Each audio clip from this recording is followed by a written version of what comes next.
Hello, नमस्कार. चला, कसे आहात सगळे? मजेत ना? मस्त आहे.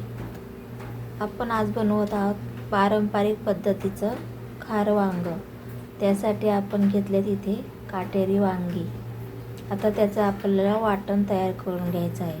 वाटणासाठी लागणार आहे सुकं खोबरं, त्यात आलं, लसूण, हिरवी मिरची, कोथिंबीर, शेंगदाणे हे सगळं आपल्याला वाटून घ्यायचं आहे. सुकं खोबरं आपल्याला भाजून घ्यायचं आहे. थोडंसं गोल्डन होईपर्यंत सुकं खोबरं थोडंसं काप भाजायचे आणि शेंगदाणे पण भाजायचेच आहे. शेंगदाणे माझ्याकडे भाजलेले आहेतच आहे.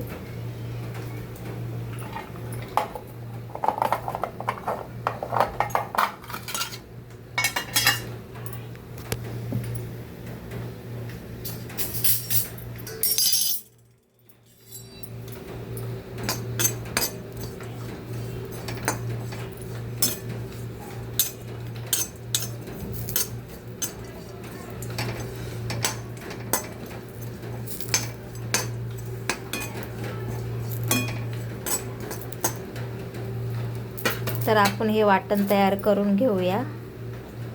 चला, तर आपलं वाटण हे तयार झालेलं आहे. वाटणामध्ये आपण कोथिंबीर, आलं, लसूण, हिरवी मिरची, शेंगदाणे आणि सुकं खोबरं, जिरं हे सगळं वाटून घेतलेलं आहे. कढईत तेल ठेवलं आहे तापायला.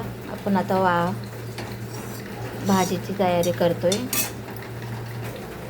आपलं तेल गरम झालेलं आहे. आता आपण त्यात आपली हे जे वांगी आहे त्यात आपण आपला मसाला भरला आहे असा आणि थोडी तेलात फ्राय करून घ्यायचे आहेत वांगे.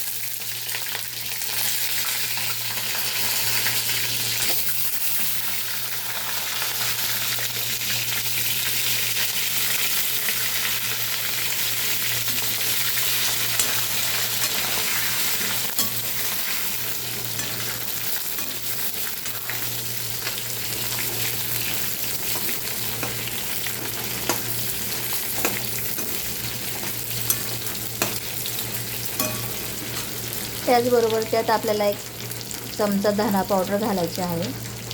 तेलामध्ये थोडीशी हळद घालायची आहे. चांगलं व्यवस्थित परतून घ्यायचं आहे.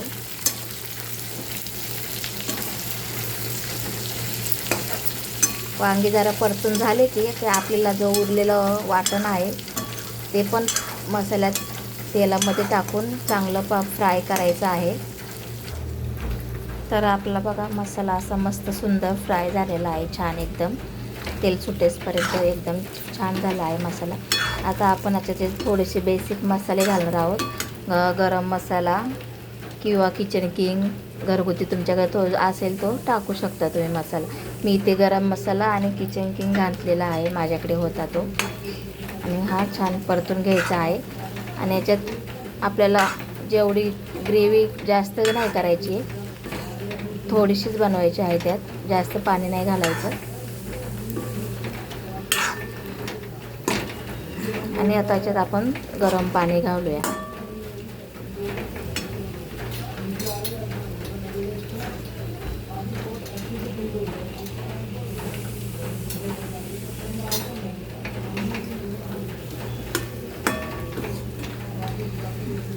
मसाला छान परतून झालेला आहे आपला.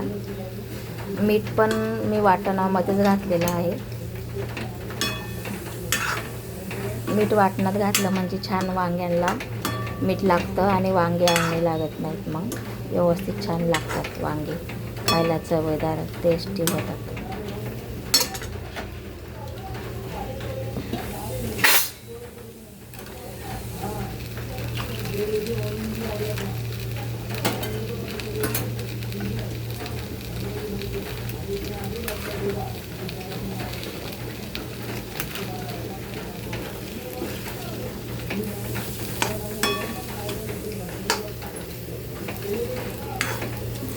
वांगी पण आपले मस्त छान फ्राय झालेले आहेत.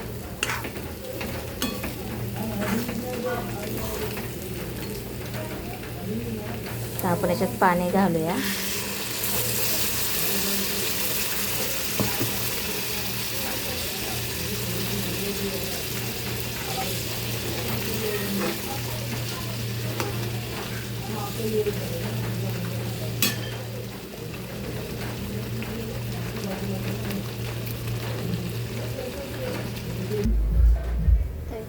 आपलं खार वांग तयार आहे पारंपरिक पद्धतीचं.